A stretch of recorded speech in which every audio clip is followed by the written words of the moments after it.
주님 오심을 기다리는 대림절 첫 번째 주일입니다. 오늘 저는 평화에 관한 메시지를 여러분과 나누려고 합니다.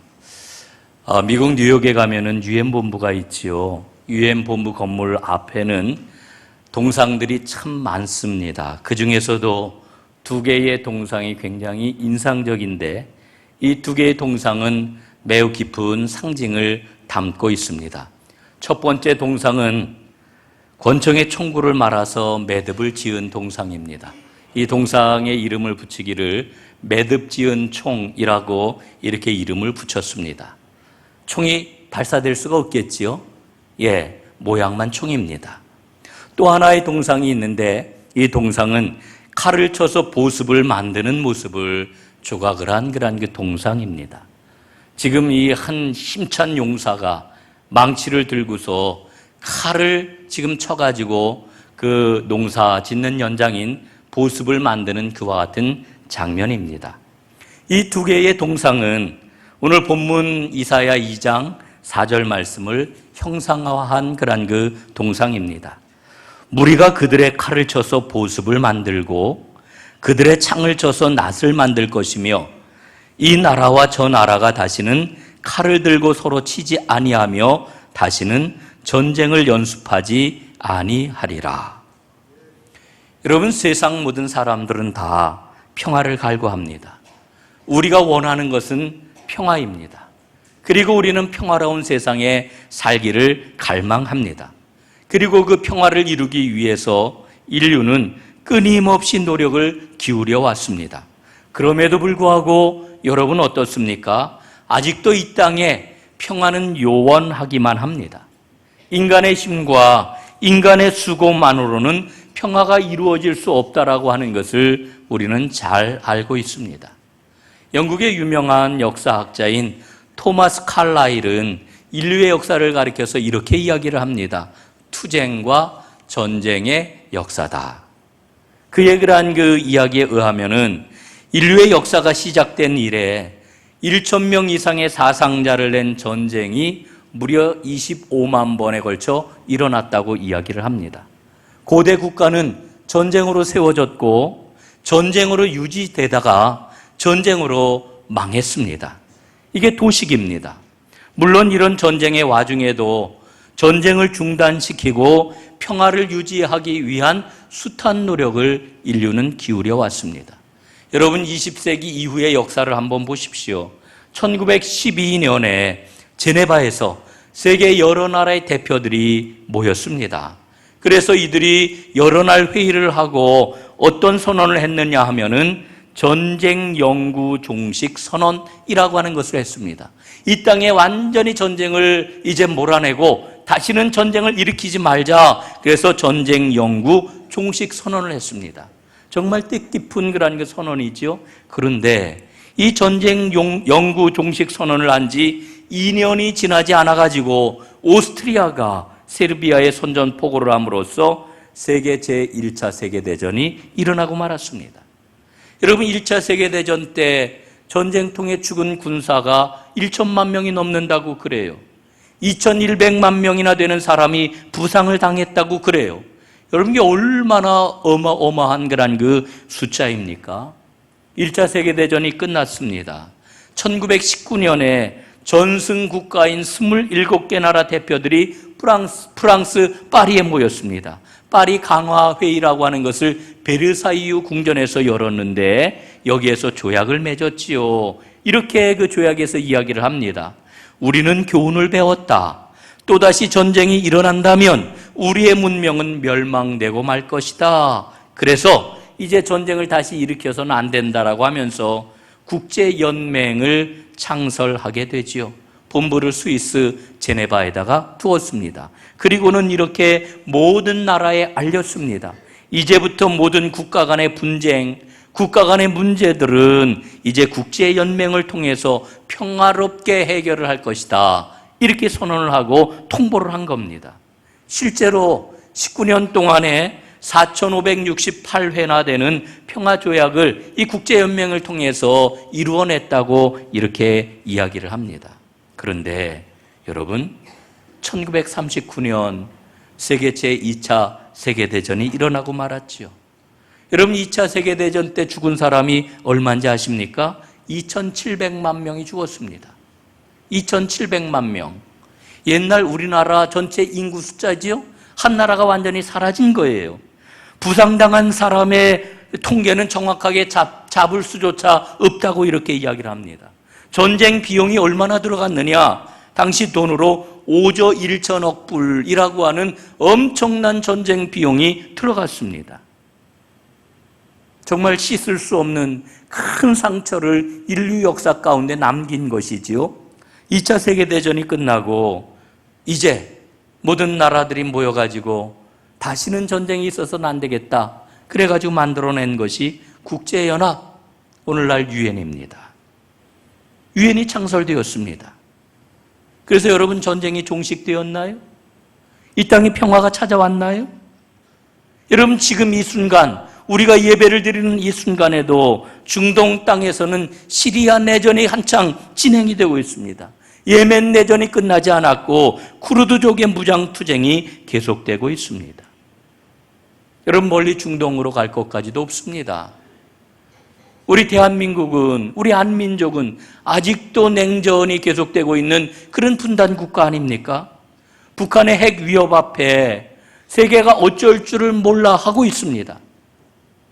얼마 전에 미국의 트럼프 대통령하고 김정은 위원장이 만났을 때 세기의 만남이다 얼마나 열광을 했습니까?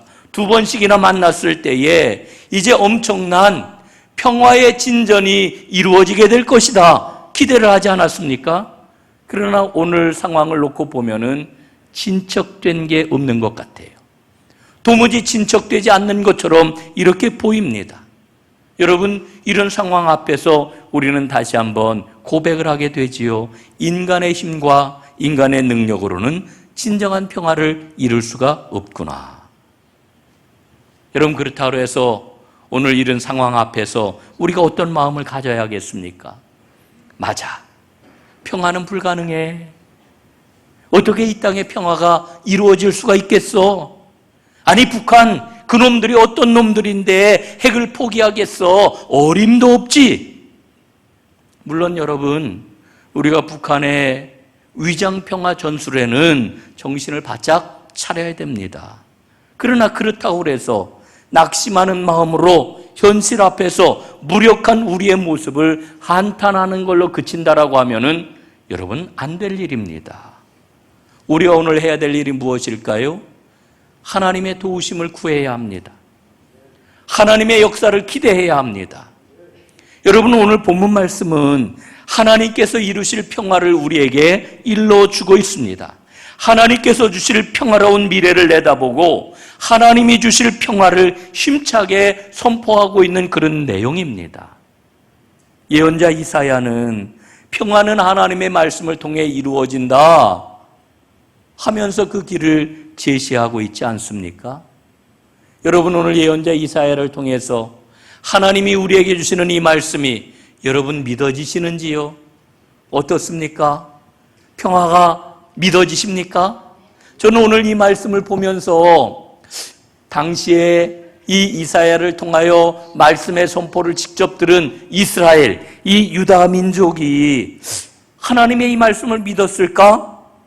이런 생각이 들었어요. 여러분 어떨 것 같습니까?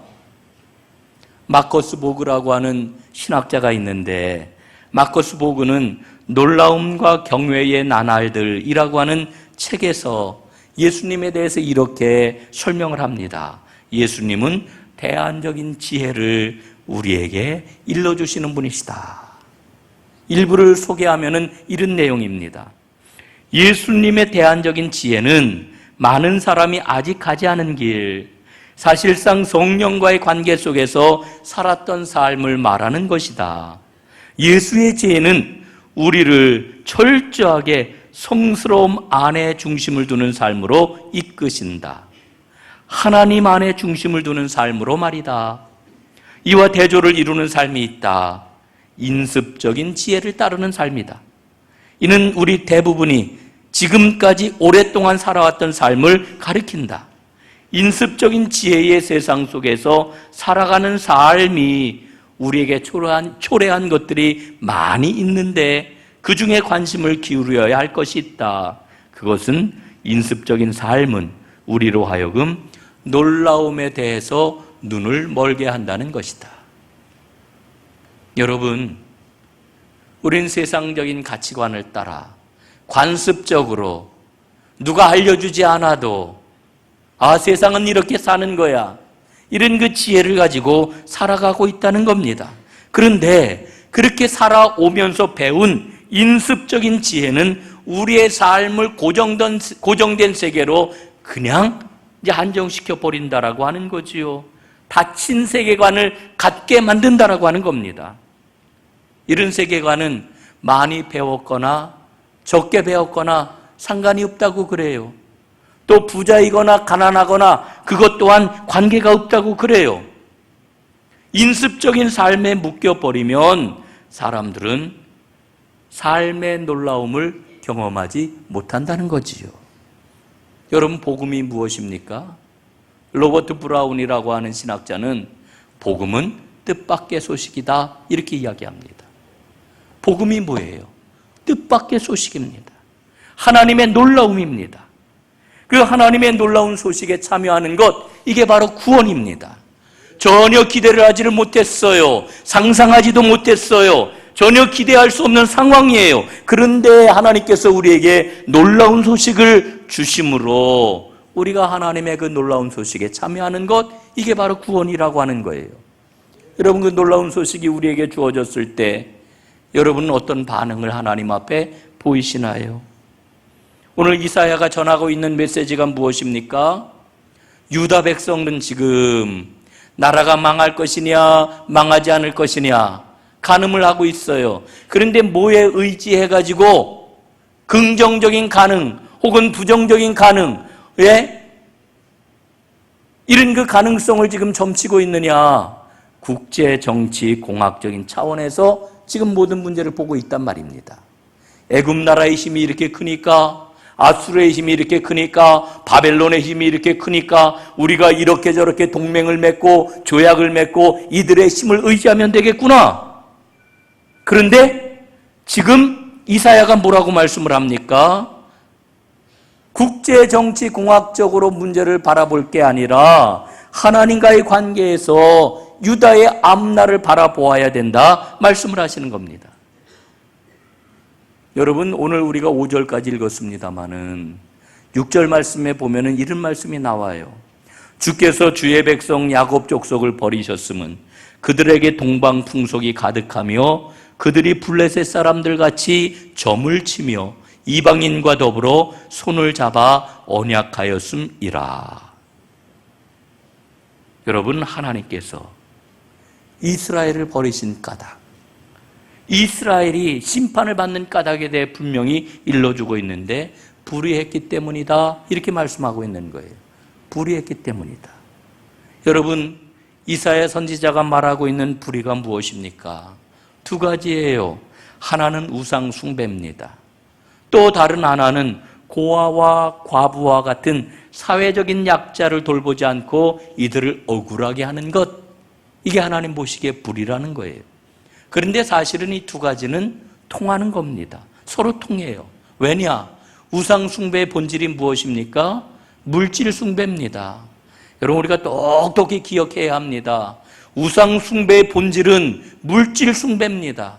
물질의 가치관이 최고다라고 생각하는 것, 이게 우상 숭배의 본질입니다. 그래서 유다는 이 우상 숭배에 깊이 빠져가지고 우리는 잘 먹고 잘 살아야 된다, 그러기 위해서는 국방비를 늘려야 된다, 이렇게 생각을 했던 겁니다.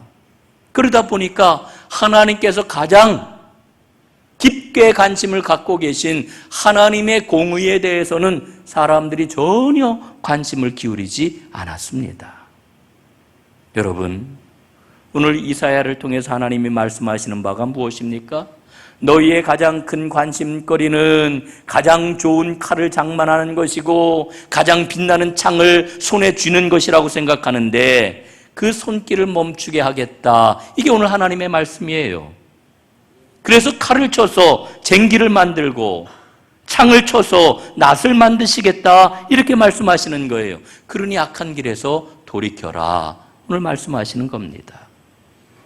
여러분, 그 옛날 이스라엘에게 평화의 삶을 주시겠다는 하나님의 메시지는 오늘 우리에게도 동일한 메시지인 줄로 믿습니다. 주님이 이 땅에 오신 이유는 바로 평화를 주시기 위함입니다. 그러므로 우리는 평화를 이루는 삶을 살아야 되는데 이 평화를 이루기 위해서 우리가 어떻게 해야 되겠습니까? 두 가지 말씀드리려고 하는데 첫 번째로는 간절히 기도해야 합니다. 기도하자. 칼을 쳐서 보습을 만들고 창을 쳐서 낫을 만드는 그 날이 반드시 올 겁니다. 그 날이 올 줄로 믿어야 우리는 기도할 수 있어요. 예? 여러분, 이 땅에 하나님이 주시는 평화가 속히 오게 하옵소서 이렇게 기도하기를 멈추지 말아야 되는데 하나님의 꿈을 꾸지 않고서는 이 기도 드릴 수 없어요. 예? 여러분, 사람은 말대로 된다고 그러잖아요. 여러분, 말을 잘 다스리시기를 바랍니다. 생각대로 된다고 그러잖아요. 여러분, 좋은 생각, 하나님이 주시는 긍정적인 생각 품으시기를 바랍니다. 생각대로 되고 말대로 돼요. 여러분, 그러므로 우리는 평화의 꿈을 가지고 그 꿈을 마음에 품고 하나님 앞에 기도해야 합니다. 언젠가는 반드시 완전한 평화가 이루어질 것이다. 여러분, 그 암살이라고 하는 영화 보셨는지 모르겠어요. 1000만 명이 넘게 봤다고 그러니까 오늘 예배하는 우리 성도님들 가운데서도 암살을 보신 분들이 꽤 있으리라 생각을 합니다. 그 영화에 보면은 민족을 배신했던 염석진이라고 하는 사람이 나오지요. 이 사람이 마지막으로 최후의 총격을 받으면서 영화가 끝이 나게 되는데 이 총격을 받고 죽으면서 염석진이 뭐라고 이야기를 합니까? 이렇게 이야기를 해요. 몰랐으니까. 해방이 될 줄 몰랐으니까. 해방될 줄 알았으면 내가 배신을 했겠어? 몰랐으니까. 해방될 줄 몰랐으니까 내가 배신을 했지. 여러분, 저는 그 말이 얼마나 이 마음에 와서 팍 박혔는지 모릅니다. 여러분, 일제 치하에서 기라상 갔던 그 민족 지도자들이 왜 말년에 그렇게 배신자가 되었을까요? 그 이유는 오직 하나입니다. 해방될 줄 몰랐으니까. 해방될 것을 믿지 않았으니까. 여러분, 하나님께서 오늘 우리에게 평화를 주시겠다고 말씀하셔요. 평화가 반드시 올 것이라고 말씀하셔요. 우리는 그 평화의 말씀을 믿어야 합니다. 그 평화의 말씀을 마음에 새겨야 합니다. 그래야 평화를 위해 기도할 수 있어요. 믿지 않는데 어떻게 기도해요? 여러분, 평화의 믿음을 가지고 하나님의 꿈을 이루기 위해서 간절히 기도하는 하나님의 사람들 되시기를 주님의 이름으로 축복합니다. 두 번째로는 평화의 근원은 하나님의 말씀에 있습니다. 말씀을 마음에 새기고 말씀을 널리 전해야 합니다. 오늘 3절 말씀 한번 보세요. 이는 율법이 시온에서부터 나올 것이요 여호와의 말씀이 예루살렘에서부터 나올 것임이니라. 평화의 근거는 하나님의 말씀이라고 하는 거죠. 예수님이 왜 이 땅에 오시는 걸까요? 우리는 주님 오심을 기다리는데 이사야서 53장은 이렇게 우리에게 말씀해 주십니다. 그가 징계를 받음으로 우리는 평화를 누리고 그가 채찍에 맞음으로 우리는 나음을 받았도다. 예? 우리 예수님이 징계를 받음으로 우리가 평화를 누리게 되었다는 거예요. 예수님이 탄생하실 때 수많은 천군 천사들이 찬송을 하지 않았습니까? 누가복음에 보니까 그 찬송가 가사가 나와 있어요. 어떻게 찬송했대요? 지극히 높은 곳에서는 하나님께 영광이요 땅에서는 기뻐하심을 입은 사람들 중에 평화로다. 평화를 이루기 위해 우리 주님이 이 땅에 오신 겁니다. 그래서 여러분, 십자가에 달려 죽으셨던 예수님이 부활하셔서 제일 먼저 제자들에게 나타나 주셨던 말씀이 뭐예요? 너희에게 평화가 있을지어다. 평화의 말씀을 주셨어요. 사도 바울 역시 로마서에서 평화를 이루라 말씀하고 있지요. 할 수 있거든 너희로서는 모든 사람과 더불어 화목하라. 모든 사람과 더불어 평화하라 말씀해 주고 있는 거지요. 여러분, 칼과 창을 보습으로 바꾸고 낫으로 바꾸기 위해서는 어떻게 해야 되겠습니까? 당연하지요. 용광로에 넣이지요. 그래서 녹여야지요. 그래야 칼이 보습이 되고 창이 낫이 될 수 있는 거지요. 여러분, 똑같습니다. 우리가 평화의 일꾼이 되기 위해서는, 평화의 사도가 되기 위해서는 거듭나야 되는데 말씀의 용광로를 경험해야 합니다. 말씀의 용광로. 여러분, 그러므로 우리는 언제나 하나님의 말씀을 기억해야 합니다. 언제나 하나님의 말씀을 사랑해야 합니다. 언제나 하나님의 말씀 앞에 순종해야 됩니다. 여러분, 이와 같은 말씀의 용광로를 경험하시고 하나님의 평화의 일꾼으로, 평화의 사도로 우뚝 서서 하나님께서 허락해 주시는 놀라움과 경외의 나날을 날마다 맛보면서 평화의 발걸음을 옮기는 하나님의 사람들이 다 되시기를 주님의 이름으로 축복합니다.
우리 주 예수 그리스도께서는 지은 죄를 전심으로 회개하고 서로 사랑 안에서 살기 원하며 주님을 사랑하는 모든 사람들을 주님의 식탁으로 초대하십니다.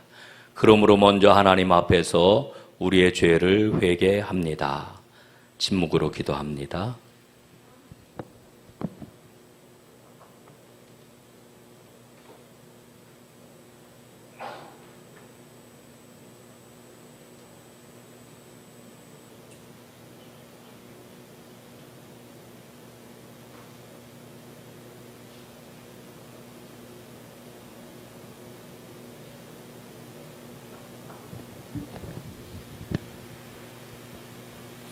다 함께 기도하겠습니다.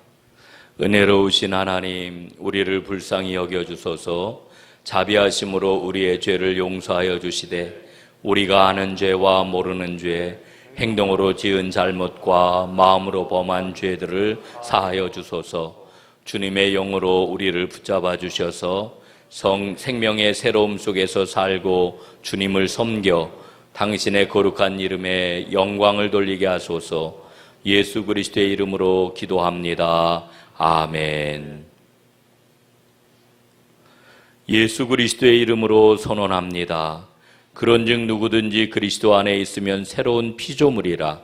이전 것은 지나갔으니 보라 새 것이 되었도다. 우리는 용서받은 백성입니다. 하나님께 영광. 자리에서 일어나시겠습니다. 주님의 평화가 여러분과 함께. 자, 이제는 화해와 평화의 징표로 서로 인사들을 나누시겠습니다. 평화를 빕니다.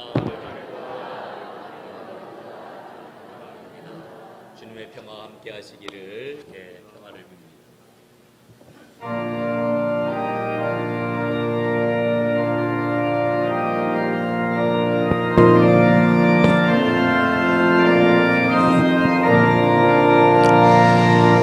이 천지가 만물들아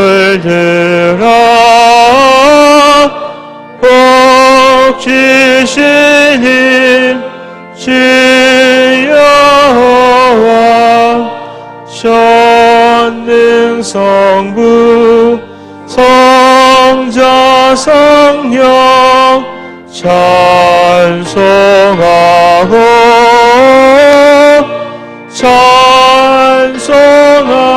찬송하세.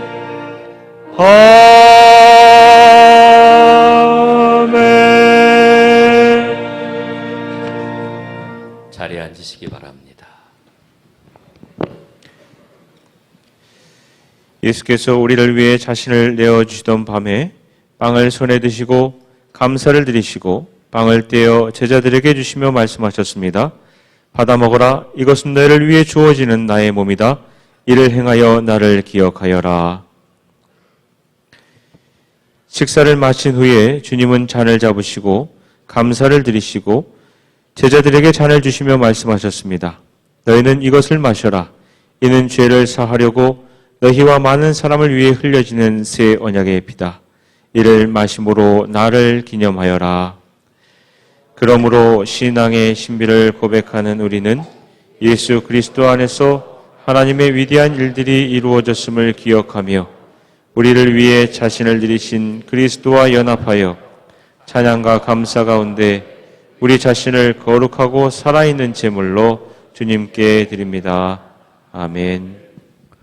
거룩하신 하나님, 일찍이 주님께서 세상에 보내셨던 성령을 지금 다시 보내주시사 진설된 떡과 포도주 위에 임하셔서 이 식탁을 성별하옵소서.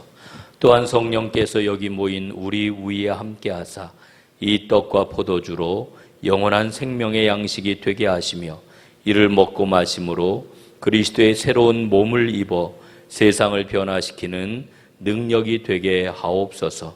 우리 주 예수 그리스도의 이름으로 기도합니다. 아멘. 하늘에 계신 우리 아버지, 아버지의 이름을 거룩하게 하시며 아버지의 나라가 오게 하시며 아버지의 뜻이 하늘에서와 같이 땅에서도 이루어지게 하소서. 오늘 우리에게 일용할 양식을 주시고 우리가 우리에게 잘못한 사람을 용서하여 준 것 같이 우리의 죄를 용서하여 주시고 우리를 시험에 빠지지 않게 하시고 악에서 구하소서. 나라와 권능과 영광이 영원히 아버지의 것입니다. 아멘.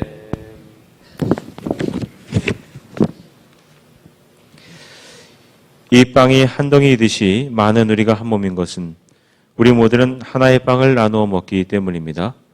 우리가 쪼개는 이 빵은 우리가 그리스도의 몸에 참여함을 뜻합니다.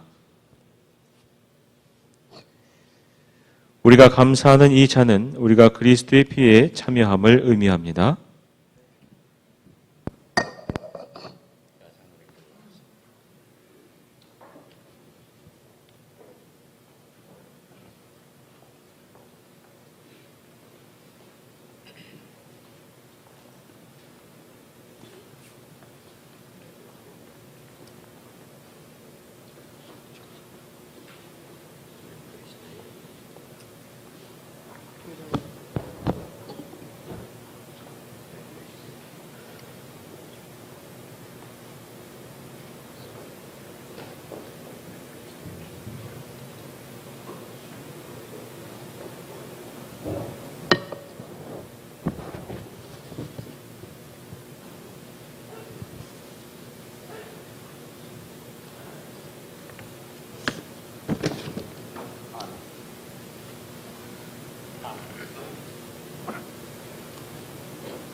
주옵소서.